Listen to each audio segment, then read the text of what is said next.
Okay, hello folks. This is ERG Strategy, and in this video, we are going to be talking everything data and measures, measurement, KPIs, OKRs, whatever it is that you call them within your organization. We are at a particular time where there is scrutiny over the work of inclusion and DEI, and that also does include to some extent ERGs, which is why it is incredibly important, more now than ever, to be focusing on data and measures and impact above all when it comes to ERG. So that's what this video is going to be about in terms of your planning for 2026. This is the second of 3 videos. The first one that I've done is around your career planning as an ERG leader or a co-chair.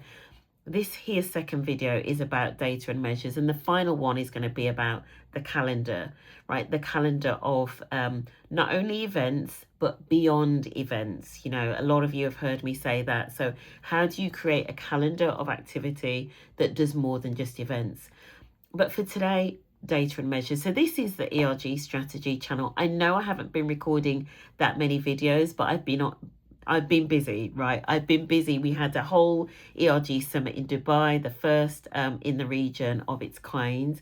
And obviously we've been planning for we've been doing all kinds of things. We've been doing data and reports. We obviously produce our own reports about the impact of ERGs. And if I remember, we will leave a link below to where you can download the latest report. We're going to be holding a webinar very soon around that. So how we increase the impact of ERGs and also ERG leader recognition. So that webinar is coming. And obviously, we're also now planning for the London Summit for ERGs. So we've been busy, right? But this is ERG Strategy, the channel that gives you tips, tools, strategies to create engaged employee resource groups, employee networks that deliver and create sustainable change. I do go live every Friday, so those videos have been available. I go live on LinkedIn every Friday, 8:30 a.m. UK time. I've been doing it for nearly 3 years now, would you believe, consistently every week. So if you want to get those first, then check those out on LinkedIn. But you can also find them here under the live section of the videos. So let's get back into it, Cheryl, because you're waffling. Data and measures. Using evidence to set your priorities for 2026. And so where I want to start is, the fact is, when I go into a lot of organizations, I remember there was an organization I was going in to do some training, and the feedback that I'd had from the co-chairs was, we don't need training, we just need more budget. Okay, which is, a lot of ERG leaders think this, we just need more budget, we need more resources. And I'm not saying that that's not necessarily the case, but when I went to deliver that training, one of the questions I asked the ERG leaders was, how many members do you have? Not many of them knew how many members they had. How can you be wanting more budget when you do not know how many members you have? Is my challenge, right? So I want more networks to get more data driven in 2026. I think it's incredibly important. And it helps, first of all, so this first section, it helps when you are setting your priorities to know what the data is saying. There's a couple of bits of data that I want to talk about that I never really see this when it comes to ERGs. And it's probably because I'm borrowing this term from the business world or the entrepreneurial world. There is a term which is total addressable market, or TAM, right? When I think about this in terms of employee resource groups, what I'm thinking about is, what is the demographics of your workforce, right? And I refer to that as, what's the total addressable market? So for example, if you are running a women's ERG, how many women are in your organization? Right? So how many would you potentially want to be joining the ERG? It's just one measure that I want to see more ERGs knowing what this is. I know sometimes the demographics are hard to gather. I know, particularly depending on which country you are in. I know some countries don't collect all of the demographic data. I get that. But if you are in a region like, for example, the UK, or you are in the US, I know that a lot of these demographics are collected in terms of data. So I first of all want you to start off with what the data is telling you, just in terms of the demographic and what percentage of that you have as members. So what's your penetration like as a as a network, what's your appeal? How many of the sort of potential market in terms of the workforce of your demographic are actually members?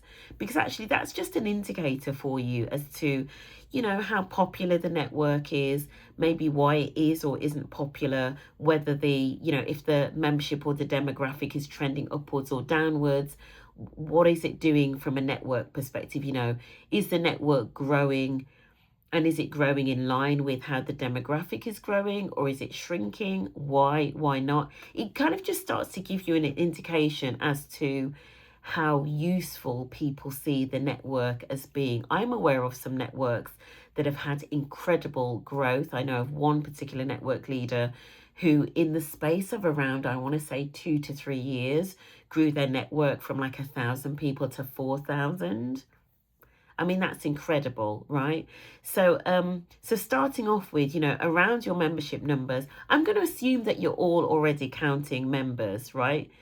If you aren't, that's the bare minimum, right? Start counting how many members you've got. But that second measure, I want you to start measuring what percentage of the demographics within your workforce your membership represents, right? What is your penetration? And I want that to be one of your key metrics. So I've talked about workforce data. The other kind of data you can collect, if you're starting from a low base and you're not currently collecting any data, I want you to start collecting the data around attendance and participation, right? So attendance at events, participation in terms of if you have something like a Viva Engage community space or a Slack channel, or what's the other one, workspace, I can't remember what it's called, but if you have a kind of online community, are you measuring participation? How many members are actually getting involved? How many members are showing up at events? And then in terms of when you are gathering feedback for events, so things like participation, if you're already collecting how many members are attending, members and non-members are attending your events, great. Are you actually capturing their feedback in terms of, the ratings of the event, relevance of the event, topics that they'd like to see, etc.?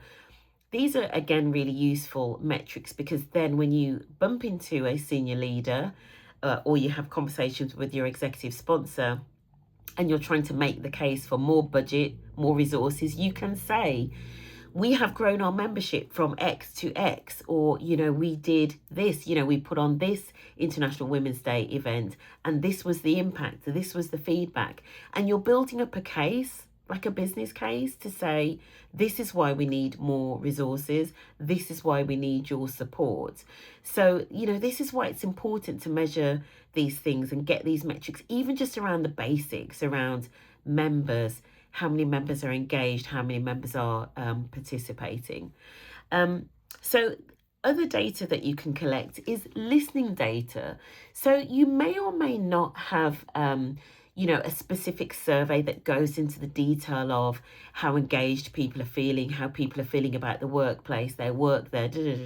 You may not have all of that, but you may have conducted some interviews, or you may have done some listening circles.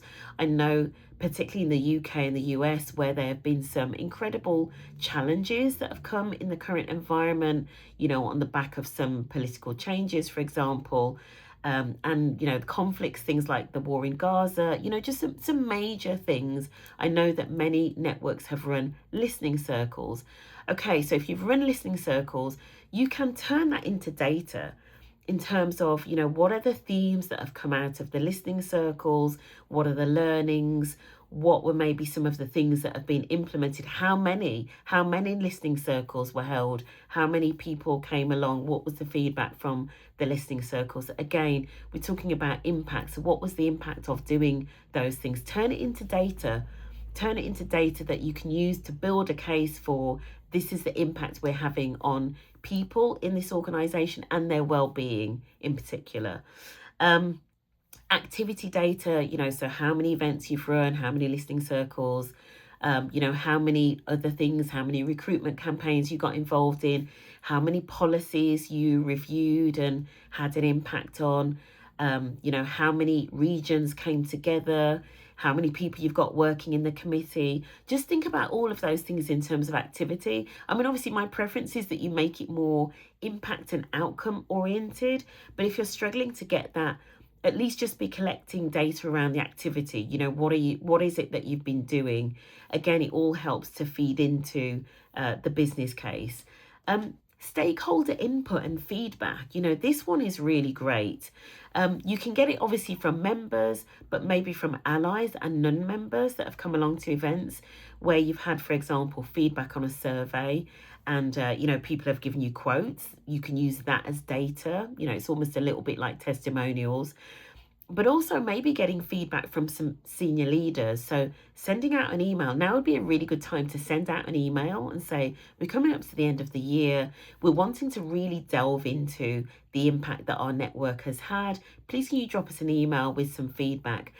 I know that in some organizations and some teams, they sometimes draft almost like they create a draft of what the feedback could look like, and they sort of say, are you happy with this, or fill in some of the blanks, or what would you like to add into this? If that's your style, just go for it. I'm not here to sort of like police how you gather your feedback, but yeah, gathering feedback from senior leaders in particular by way of emails can be really useful. Or you run a little survey that maybe just goes to senior leaders, etc., or line managers or middle managers. It doesn't really matter, but get that stakeholder feedback and then turn it into data, whether it be a word cloud, or these are recommendations going into 2026 based on stakeholder feedback. But also it builds into the business case around the impact of your network, which is key. Okay. Additional types of data, maybe thinking about external trends and maybe reaching out for some external data. So if there is research that's been done, I know, for example, Headspace, somebody quoted this to me yesterday, it's something that I was aware of. Headspace did some research much earlier in the year about well-being and the impact that ERGs have on well-being. So that's one data source.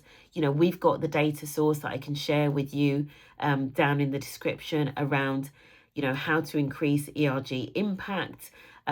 We had another report that we released earlier in the year about the structure of ERGs, what works, what doesn't work, how much time ERG leaders typically spend working on ERG activity. So you can use those external trends as well if you're struggling with internal data to help create that story of ERGs within the organization and making the case for what it is that you need in terms of resources.